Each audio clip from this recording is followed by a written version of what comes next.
This is the ArtWorks Alliance podcast. ArtWorks Alliance promotes better participatory arts, encompassing all art forms, ways of working, settings, and art purposes. Find out more at artworksalliance.uk. Okay, so welcome to the ArtWorks Alliance podcast. And we're talking, well, the theme for us for this year is around crossing boundaries, and really glad to have with us today three of the directors of the Resolve Collective. We have Melissa Haniff, Akil and Seth Scafe-Smith. Welcome, guys. Thanks for having us. They're there, that's good. So we've been talking about crossing boundaries as a theme, and I noticed that Resolve is an interdisciplinary design outfit. So when you talk about interdisciplinary, Melissa, I'm just wondering what does it mean to you? What does that mean, that term? So we all come from slightly different practices, but all within the kind of realm of like environment, urban design, architecture, some kind of creative practice. And that really helps in terms of our engagement with communities, and our general mission around like addressing social challenges and within the built environment. So a couple of us have architecture backgrounds, a couple of us have straight art backgrounds, some of us don't have any design backgrounds, but all of us have this kind of common thread of caring about how people engage with their environments and their surroundings, and how we creatively find different mediums to engage various people and communities with those themes. And Akil, I think the results started from you. You were one of the founders originally. So what was the idea to begin with? Was it straight off, we want to work with people and communities, we want that interdisciplinary feel, or where did it start? Yeah, so I think the Resolve's start is slightly more kind of an opaque beginning. And in some ways, it started Gam, who's no longer in the collective, and I kind of the idea came from that conversation. But there was also, I think, Seth, Gam, and I were probably the three kind of initial starters in many ways. But even then, I think there was a kind of organicness to it, which was really difficult to then use and say what the mode of operation was, what our goal was, what we were going to kind of purported to do. Actually, there was a reaction to our environment. So where Seth and I are from in Streatham, and where Mel is from in Thornton Heath, exists within this kind of microcosm in South London between Brixton and Croydon. And where we started in Brixton for the first few years of our work, we're kind of continuously working in, the terrain was one of which people were working against the adverse effects of gentrification, where there were campaigns ongoing, like the 2015 Arch Save the Arches campaign, to try and change the discourse, to try and change the way that the tides were going, when it came down to displacement as a result of this type of urban regeneration. And so a lot of people, both in Brixton also, but across London in many ways, across the UK, were engaged in the kind of reactionary, and I don't mean that in a derogatory way. We were reacting to our environment. We were trying to change the narrative in our own environment, and so that was really the overarching theme. It was difficult to say, was it interdisciplinarity, was it this, was it that? There were a number of taglines that I think we used at the very beginning, particularly in the first couple of years, that shifted and changed. But that, I think, really owes itself, that proves in some way how we were working fluidly with our context. Actually, interdisciplinarity at a broad church was a way in which we could reflect what we're actually living, how we were actually living. And the creatives and the collectives, the artists, the musicians, the zine makers, the carpenters, all the people that we were around trying to do the same thing, which is a question of space and spatial justice within the built environment. We were working between disciplines. And I think that was what became evident in the practice. So it became evident. It's sort of developing. I'm wondering, Seth, sort of, how what your role is within the collective and what you brought to it, because I think you've got a different background, haven't you? Yeah, give me the hard question about roles and responsibilities. Yeah, I think so. My arrival to what the work was it was slightly different, but as Akil said, it was a kind of space and desire that brought us together. I was working in the public sector. I was working for Lambeth Council at the time. And then I moved into the private sector as well. But it was through that work that I started to realize the potential that space can have to impact people at a local level, both good and bad. And I know Akil and I started to see overlaps in what we were both entering the world as. And I say entering the world as because it was a long time ago. And I think we all entered the professional world in a very different form to where we are now, right? So I was doing a lot of kind of project management and policy work. And I think just general stuff. I was kind of learning a lot about very general things to do with like business development and strategy and things. And Akil was coming with a more kind of design focus, and Gam, who Akil's already mentioned, was thinking about social innovation and social entrepreneurship, essentially. And that when we arrived together, I think those were the things that we wanted to bring. But as it happens when you're setting up DIY projects, everyone just has to galvanize around what needs to be done. And you end up bringing, yes, you're using your skill sets, but you're also developing the necessary skill sets to make sure that the projects happen the way they need to happen. And I think what that did was it meant that we just developed momentum early. And, that means that, where even though we would be very reluctant or kind of looking toward Akil for some of the design work, actually, we'd all be chipping in on this kind of thing. And you'd have to try your hand at graphic design, and you do a bit of event management and a bit of budgeting and a bit of here, a bit of there. Then as we start to because that was 8 years ago.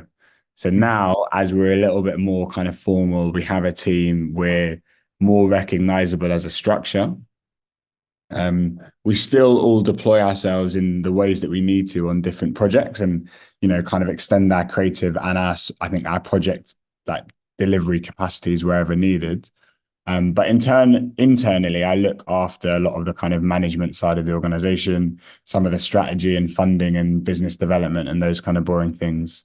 And then from a project side of things, I would say I probably lean myself more toward the project management side of things. But, now we're all kind of under this very broad umbrella that we call design, and we just swim around as in the direction that needs.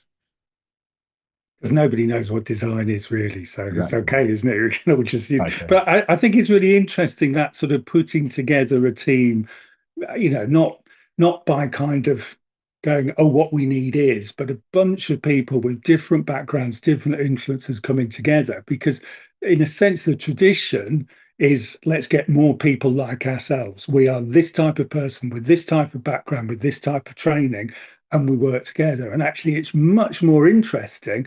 And I would suggest much more interesting in terms of the work that you then do with people, to have people with different backgrounds, different lived experiences, different trainings, and put them together and have that idea that actually we all do bits of different things. We might have a focus, and that might change over time, but we all take on different elements as things go, as when it's needed as well.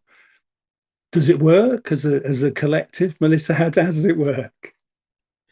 Yeah, I think it works. I think it works very well. As you were speaking, actually, I was just thinking about talking to another leader of another organization, and it's just saying it's really hard to hire for her organization because they don't have this kind of common thread of anything. So it's super hard to find the skills suited.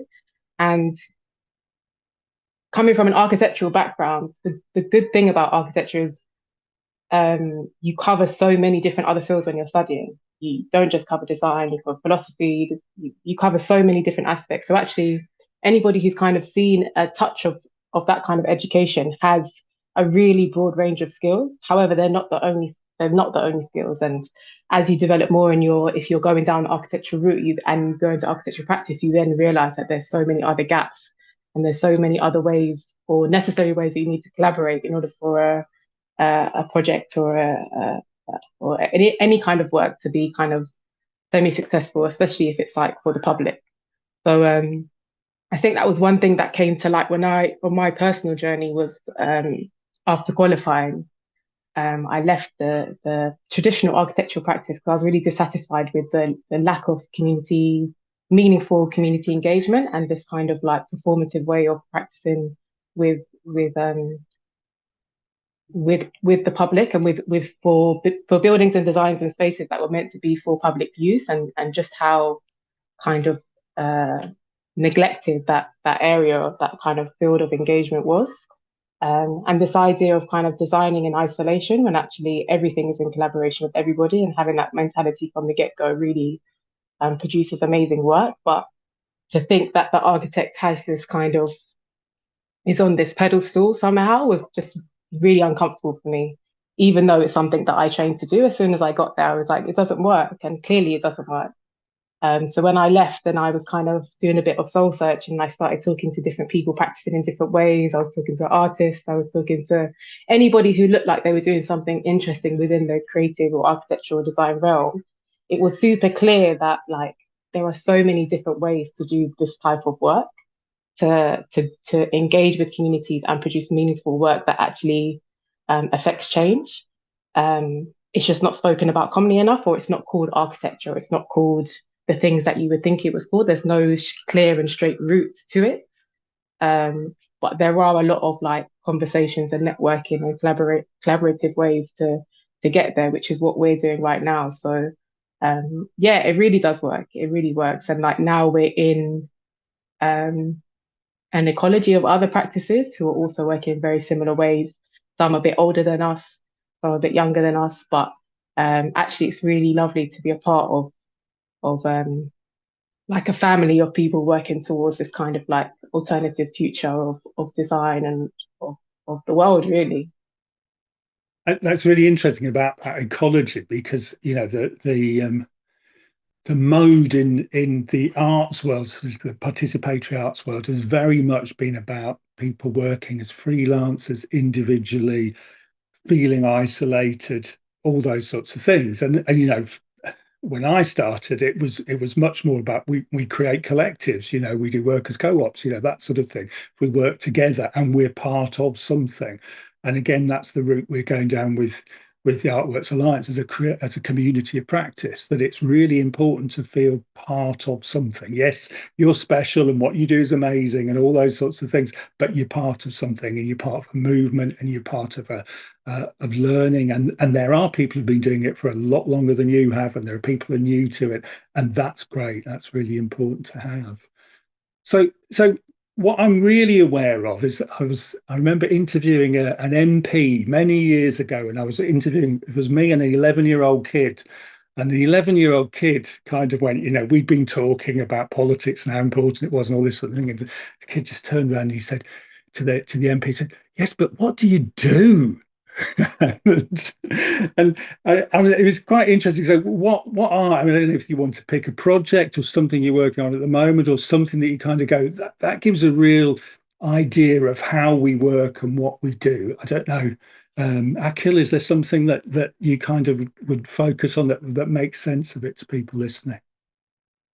Well, actually, I think Seth, I was going to pass this on to Seth to talk about the kind of strategic aims, because I think we've recently been on a journey of asking not what we do in the sense that we don't know, but actually about different languages which help us to clarify what we do with more specificity and that mean more to us. Like we were saying before, like our journey is one of growth. We've grown in response to the context and the challenges that we've been working in. Actually, last week we were up in Birmingham with a group called Maya, led by Amara Spence, who are a really amazing Black liberation organization up in Brum. And Seth, you said something which is really interesting along the lines, paraphrasing, of like, I didn't know anything until we did it. And I think that's actually key to our journey in some ways. Actually, like ours we've accrued knowledge through just doing things. We haven't necessarily had all the theories and the concepts exactly as they needed to be before we got out, we weren't born from some kind of intellectual endeavor within the ivory tower, nor were we in like a kind of workers training type situation and explicitly focused on labor.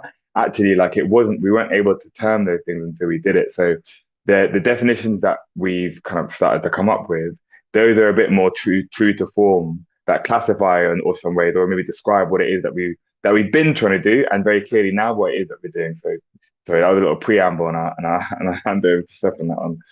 Yeah, the preamble.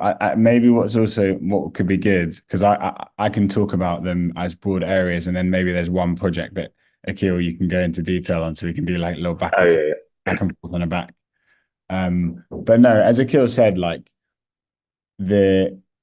and I think it was also linking to when, Adrian, when you were talking about roles and recruitment and these kinds of things, it all kind of folds in together. I think that if we're trying to address some of the multitude of challenges that we face as a society, we need to understand that those are continually changing and shifting.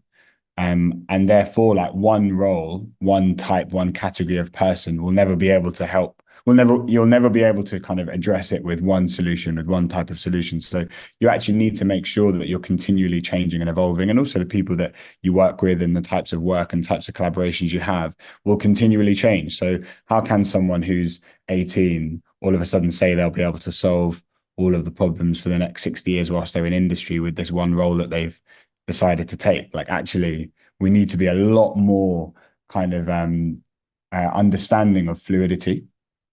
Anyway, the areas that we kind of have started to focus on now, the first is called Nurturing Ecologies, which is about supporting Black, POC, and marginalized group-led practices who use their creative practice to support communities, and doing that through peer-to-peer learning and collective knowledge exchange. That's something that's trialed through residency programs, through commissions, through exhibitions, through reports. But it's trialing a different way of working to kind of support people within an ecosystem or an ecology of practices. The second is a concept around material stores. So that is the distribution and redistribution of found materials and waste material, particularly thinking about the creative capacity that distribution process can generate, and also how it can support local communities. So we're really interested in this question of infrastructure and how some of these circular infrastructures can then act as ways to better support local people through this question of environmental and climate justice. The third is a concept called starting from the ends, which harks back to a kind of like colloquial language that we're all familiar with from South London, but also it's about a pedagogical framework, an alternative pedagogical framework that centers local knowledge and local resources, particularly working with young people under 25, and thinking about how we can both work in kind of dialogue with, but also in kind of contestation with existing educational structures. So how might we be able to kind of develop pilot projects and work on things that can insert themselves within these formats, but also challenge the formats themselves?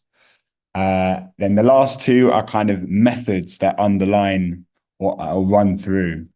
And one of them is around institutional decline. So this speaks to a lot of our work with institutions and some of the research that we've had around institutions, be it creative institution and others. And here we're particularly interested in like reframing this question around institutional change and institutional regeneration. Akil put it well earlier when we were on a call and was saying that like we're not as kind of Black and marginalized bodies who are coming from the outside, coming from DIY practices, we're not particularly interested in institutional change and being a part of a kind of institutional strategy around change. But this question around institutional decline is an imaginative exercise in which we can start to re-understand the role of the institution in this new landscape, particularly in relation to some of these practices that we've spoken about, some of these infrastructures we're speaking about, right? And then the final is thinking through making, which is this kind of continual and inquisitive action of learning through working with material or working kind of hands-on. So you'll see that in a lot of our projects, it's like a tactility to it. And this concept that Akil just spoke about is really like, it summarizes thinking through making, right? It means that we're kind of building on different skills, acquiring different skills, working with different materials in order to try and unpick not just the material, but also the narratives that overlay it and these things.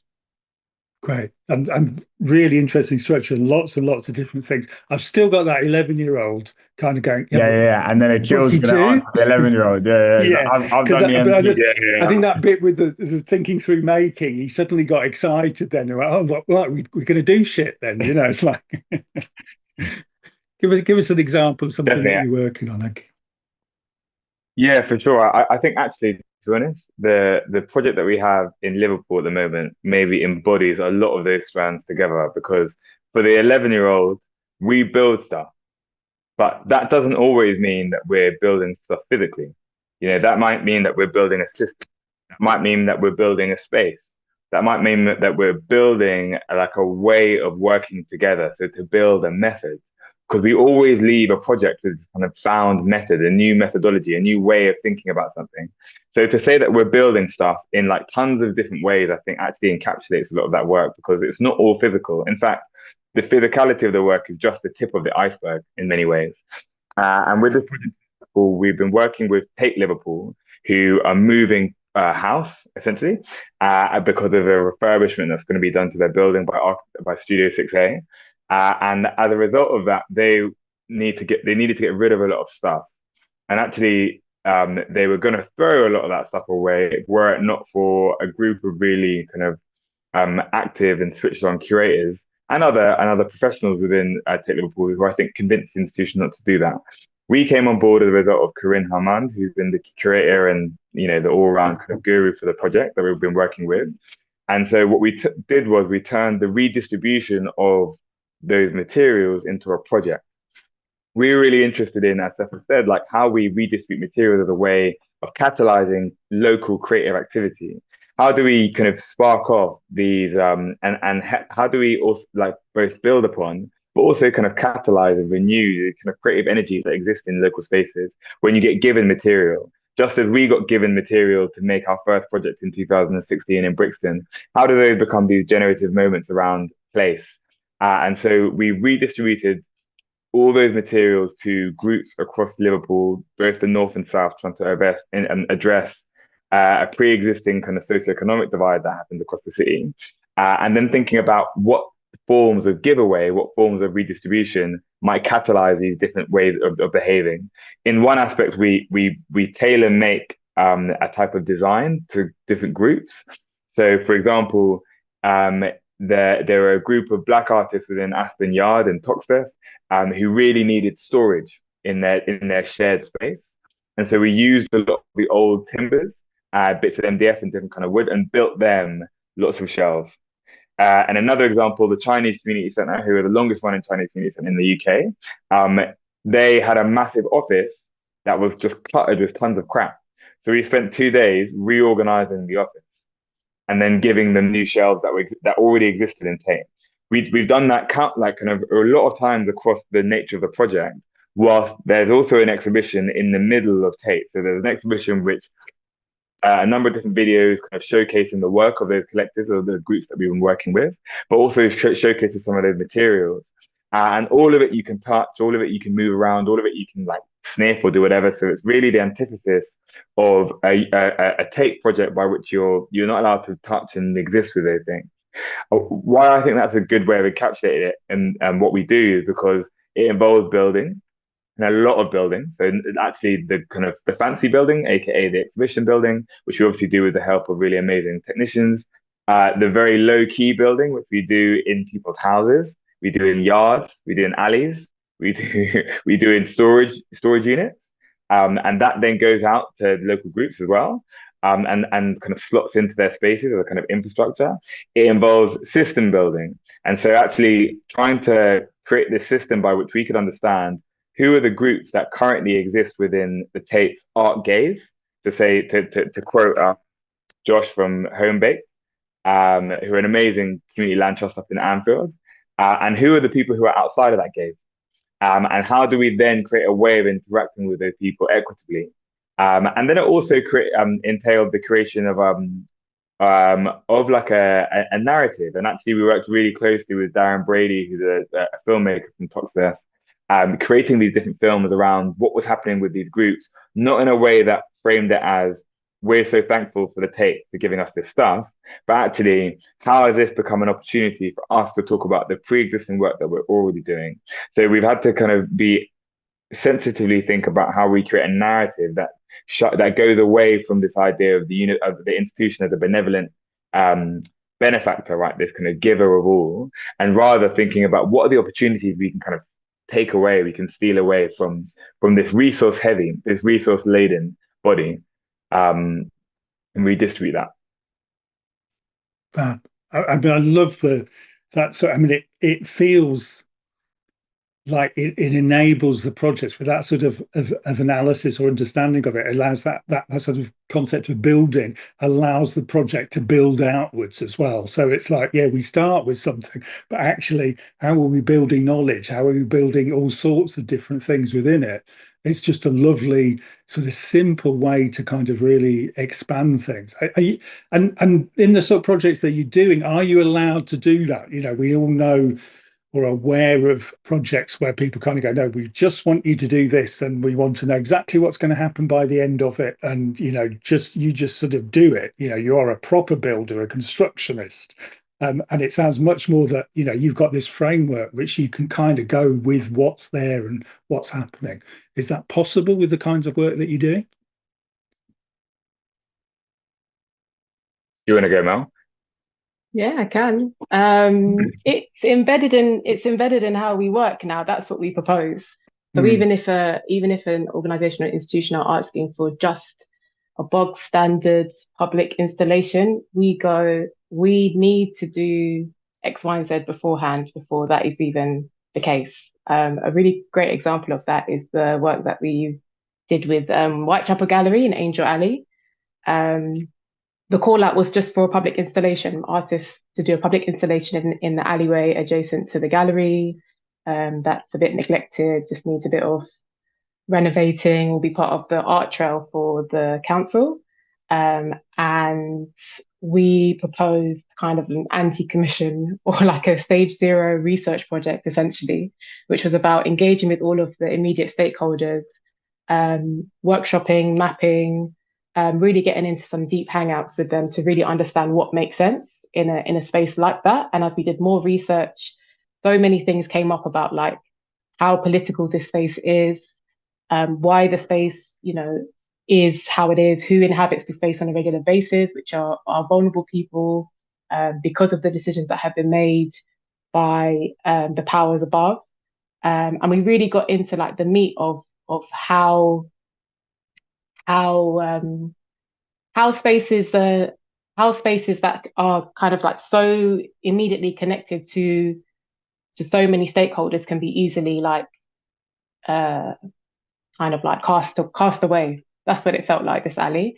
And actually through those conversations and those workshops and the deep hangouts that we had that essentially were the majority of the project, it came to be that most people were really way more interested in making sure that there was relevant and um, appropriate information around stop and search, around vulnerable people's rights, rather than just something pretty and somewhere to hang out.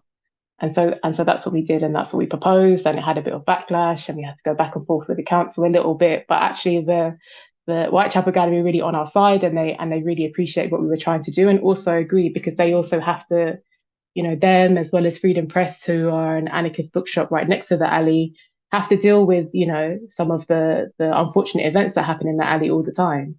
And so actually what use is it just to do something pretty and to paint it up? Actually, let's think about what the area actually needs, what the people actually need, and produce something accordingly. So that's it's not an option for us. It's a must. It's part of the work now. So if they don't want that, then they don't speak to us. Yeah. And that's brilliant. And, you know, having those sorts of principles and kind of go, no, that's the only way we'll do that work, and seeing it in that sense is like, you need us. And if you need us to do this work, then actually we need this, and this is fabulous and really important. And what happens, because space is such a big thing, and working in communities, and it sounds like, I mean, particularly obviously if you're outside of London, but we're outsiders in those communities. They're not yours. They're not the ones that you use every day. And you're working alongside people, and people have different opinions, different backgrounds, different experiences, bring different things. And we're trying to go somewhere with it. What happens? How do you deal with those sort of differences and potential conflicts and make the decisions about where something actually goes when you get to the point of changing something, creating something, developing something? Seth, you've had most of the difficult questions so far, so I think we should go back. Yeah. Yeah. Yeah, it is an interesting one. I think, but there's also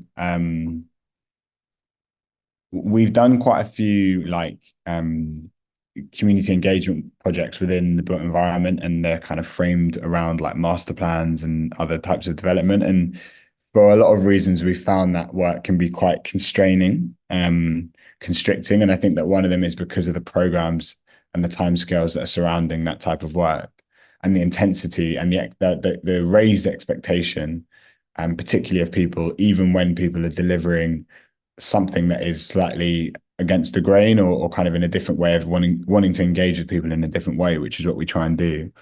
But I think that part of the big kind of pushback against that type of work is because we're not engagement consultants, importantly. So we don't enter the realm with an aspiration to solve people's problems, or to get kind of consent on how to solve a problem. Actually, we enter the realm with an aspiration or a commitment to a way of working. That's what I'd say. We have a commitment to a way of working, and that commitment to that way of working can creatively involve people from a number of different backgrounds. But it does. We always desire and want to have people who are willing to go on this journey. And I think that is one of the kind of really important things that distinguish us with a group. And there's nothing wrong with this of kind of traditional engagement consulting, which is that like, oh yeah, no, okay, if I get 25 people who are say, I actually hate this, 75 people say this is great, how am I going to then manage expectations, resolve conflicts, and all these kinds of things? Whereas like we're kind of really like deeply connected to a commitment to work in a certain type of way, and also a commitment that challenges certain power structures. A commitment that also kind of encourages people to be able to recognize and value things that aren't traditionally valued, and try and work in a way that that kind of harnesses that. And that is always going to make things form in a certain type of way. And I think it's always going to attract a certain type of relationship. And we've had a lot of interactions with people who are, probably came to it thinking, don't know what these guys are doing, and left probably thinking, I still don't really know what these guys are doing, and I don't think it's all that. But they came on the journey, and you can have some really beautiful moments in that journey. That's interesting, and it also sounds like you're like working alongside other people. When you talked about working in Liverpool, wherever it was, it's not just you coming in. It's actually you coming in, working alongside organisations which are linked right into communities, to people who have those people who would be interested in working with you. So it's a very different thing from just being, the whoever it is from London coming up and trying to sort something out. Exactly. And I think that, going to Mel's point, we often come up with nothing at the beginning. And that is I think is a really important thing for people to be comfortable with. If you can go to a place and say like, at the moment, I don't have anything. So it really does allow you to open the door for possibilities and possible collaborations. And I think that our relationship with Sheffield is testament to that, because none of us we've got a really beautiful and deep connection with that city now, I would say. And loads of organizations, students, people who are all connected to it. But, Akil and I say, like, obviously it's quite cute that our mum grew up in Sheffield from she was like 4 to 12, but we'd never been back there when we were younger. We had no relationship with it. There was no kind of reason for us to be there. It was really, we were invited on a project in 2018-19. And the group at S1 Art Space, who are underneath, Hartcave Estate in Sheffield, the group led by Laura Clark and Katie Matthews, really like took a gamble on us because they invited us to be resident artists for a summer. They saw some of the work we did and the way we spoke about work. And we hadn't been a resident artist in the UK before.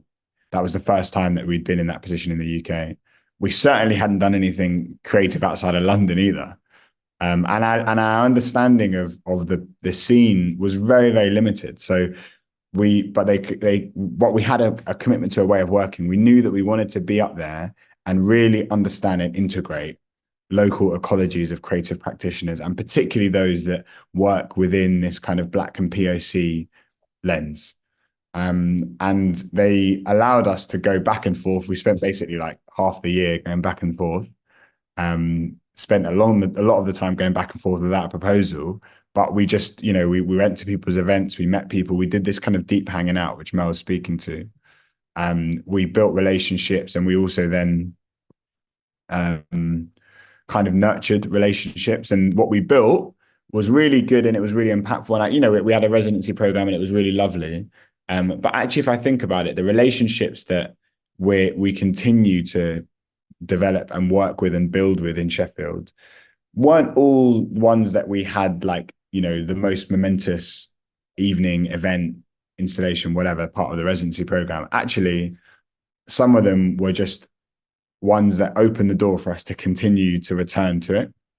And then, when they have interesting opportunities and we have interesting opportunities, we kind of meet back in some of these questions and try and think about other ways to answer them. And it's like, I think that relationship has then blossomed over like 5 years to the point where it's like a sister city, that we've got many different threads that we're trying to do in that city.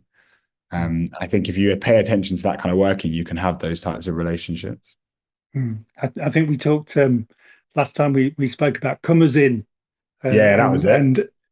And how positive that can be. I think the story I sort of said was a guy called Peter Armitage. He's the dad of Simon Armitage, the poet laureate, and in a tiny village where they have a jazz festival. And he said, well, the important things about comers in is that they see the things that we don't see. So if we can just invite people in and actually have that relationship, and really interesting idea of actually what we're talking about is people on what we want is on both sides, people starting with nothing, to allow as a participant, as a resident, whatever, to allow people to come in and offer, but to offer nothing to begin with, and to develop and build that relationship, and that journey being the exciting thing, as being the product of it. Again, I know that the issues are for a lot of people working in this field is that maybe they're not as strong as you guys, as Melissa was talking about, being able to say, no, that's exactly how we must work. They go back to that. Well, the funder says, if we're going to do this, we have to have a proposal that includes this, and this over the next 3 years, and it'll come up with this at the end of it. But really exciting to hear. Sorry? That took time. Sorry, Akil, you go. No, I was just going to corroborate, because I think that took time, and it took everyone else.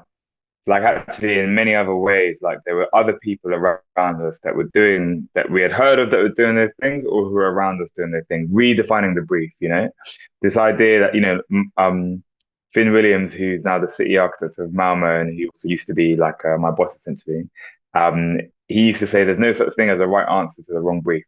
Right. And actually that boldness to redefine is something which it took both time for us to grow into, but it also took being around other people. This is why the ecology is so important, particularly when it comes to community focused work, because community focused work is often labored by the false illusion of problem solving. And that relates back to both what Seth and Mel were saying in regards to Angel Alley, and also the broader work, in that often we're presented with this kind of ill-defined problem. This thing in front of us, the thing that we're dealing with through the brief, is a problem. But a problem is illusory, because actually a problem needs a possessive pronoun. A problem needs to be someone's problem. It can't just be a problem. And so actually you've got this kind of euphemistic a, going before the problem, and we have to then try and somehow to both define and then solve that problem. If in actual fact you think somewhat kind of post-structurally, right, which I think a lot of people do, this idea that actually maybe these things are defined by structure, maybe the things that we're trying to fight against in front of us are actually the secretions of much larger power asymmetries of race or class, etc. Then no matter how much we try and solve the problem in front of us, who's to say it won't just revert back to another type of problem or the same problem in 10 years, in 15 years, when we finish the job after the brief in September 2025? Like these ways of thinking, I think they really constrain a lot of community-focused practitioners into the false promise of problem solving. I think they act to refuse and then to do more than that, and to redefine. That I think is something which is not only really important, but something which I think this ecological way of us trying to think, how do we connect and strengthen and corroborate the work of people around us? That's a way of distributing the resource to redefine, right? So that other people who haven't been working as long in the game, or maybe they have, and actually they've been working more under the acquiescence and more under the, yeah, I'll do this commission, yeah, I'll do that commission, can turn and say, okay, you know what? I'm doing this in the redefined way. That I'm part of a wider collective of people who are thinking about these problems redefined. I think like working in that collective way is really the only way. It goes a lot back to what you were saying as well, Adrian, in that how before people would work collectively, and this idea of establishing co-ops was this kind of a fundamental mode of practice, particularly within community-focused work. The isolation of the practitioner is an obvious symptom of our neoliberal times, etc., etc., etc. But more pertinently, it's a way of stopping us from redefining problems, and stopping us from it stops us from redefining briefs. You know, individual practitioners, people who are working solo dolo, who a lot of people are, right? A lot of people are just their name, insert first name, second name, practitioner. It's difficult to say, you know, we're not going to do that. When we did the Angel Alley brief, I was messaging on Slack while Mel was talking. We very literally said, we're not going to do that. So, and this is what we're going to do. If you want that, cool. If you don't, fantastic, whatever. And we've done that quite a few times. But like I said, it took a while to get into, and also sometimes it doesn't work, and sometimes they don't want it, and sometimes they don't want it. So it's like, okay, cool, we've got to keep it stepping. But you've got to where you've got to now, and things sound like they're going well. What next? What's the sort of, whether it's a strategy, an ambition, a hope, a dream, you know, where could things go for Resolve for you as a collective? Melissa? I'd love to bounce this to Seth. I'd love to. I might start it and then because I think it's an everybody answer. Sure. But I think that the strategic realms that Seth spoke about earlier is that they just grow and expand and become things of their own. I think all of those things are like, or not all of them, some of them are in quite early stages, and actually we're still kind of developing, like starting from the ends, we're still developing what that looks and feels like. Material Store currently has a pilot project based in Camberwell Art Space in Peckham. But that's not just a project, that's a whole strategic field. And, you know, with more resources and more funding and more time, more energy, that could be a huge logistical operation around the UK and beyond, you know? So if all of these strategic spheres kind of grow and expand and continue, and if some of them become kind of like their own thing in themselves, for me, that's like the most immediate kind of future for Resolve and all the things coming up. Yeah, I think to jump on that, we want to become like, we talk about becoming infrastructural. So because we all come from like a kind of built environment type background, a lot of people see organizational shifts through metaphors of like natural or like nature. So they talk about how nature is able to kind of replenish and source and kind of supplement an ecosystem in a case of what is needed. And and then distribute it further. And actually, we're interested in slightly more built form, but which is the purpose of infrastructure. So to be able to distribute resources beyond a center.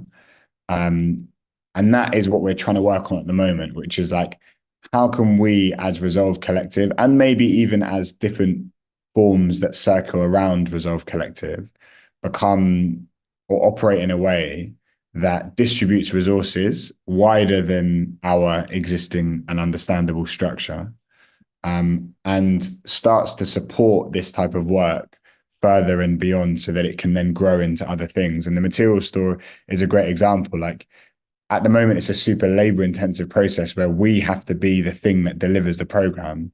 But actually, we have aspirations to have a physical space where we can start to think about how that can run permanently, but also then it can open up avenues to other types of community programming. It can open up avenues to other types of education and learning. And again, it starts to then tap into other supplementary infrastructures that are needed to answer this question around kind of environmental and climate justice, and particularly the relationship that has to local communities and local economies. And then again, you take, for example, like starting from the ends, which is we're piloting it as a syllabus, but we'd be really interested in thinking about how that can relate to the national syllabus, and how can that be a resource for teachers that can be trialed and adapted and shared in educational spaces across the country. Those things they don't just need, Akil's repeated this more than I have, but I said it first. Those things don't just need projects, they need labs, and labs need a different type of funding. So labs need a different type of, and also a different type of thought process that goes behind them, right? Actually, to be able to work on and share and collaborate on an idea that your understanding is not built for a final form that ends 6 months away, or in a year, or in 2 years. It's built to then be able to share and to grow beyond what you can control.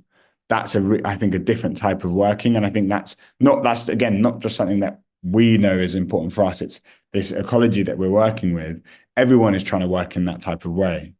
Everyone is trying to think about themselves in this kind of interconnected and really dependent way that can then be moved further and further and further, and think about, our roles as ancestors and kind of stewards of the planet, and all of these really important things that I think need to be at the core of what an organization is able to do, as well as what we all believe is right. Akil, anything to add? No, just not in my head seriously. Not in my head seriously, yeah. Well, it's been really interesting to talk. I think that if I just draw it to close now, it's been fab. And one of the things that really strikes me is how, even what you were just saying, Seth, there's lots of like, we'd like to, how can that be, sort of questions, so open questions about not, we're going here, this is what we're going to do and stuff, but actually that sort of openness in terms of how you develop and what's possible, and kind of, I think it goes back to that thing of starting with nothing, of actually the idea that actually we don't know, we don't know how things will develop. We have ideas, we shape them, we go on that journey, we review where we are in that journey, and we look at the ecosystem around us and the structure. And it feels like somebody said to me, and I always thought, actually, I felt really proud to say you're such a learning organization, that we have this idea in our culture that, we do our learning, we do our education, and that stops, and then we go and do stuff. And actually the exciting bit is if that learning carries on, because, and for me, one of the things is when we're working with people, if we feel that we're learning alongside them, then they really get in on the journey, that it's not the sort of us and them, it's not teacher stuff and being taught, it's actually we're learning together, and that's the exciting bit. So just like to say thank you very much for joining us. Really excited to see what happens next with Resolve, what happens in a few years, what happens in 10 years, whatever. And thanks for taking the time to talk to ArtWorks Alliance about crossing boundaries. Thanks for having us. Yeah, Thank you so much. Real pleasure. You've been listening to the ArtWorks Alliance podcast. Find out more at artworksalliance.uk.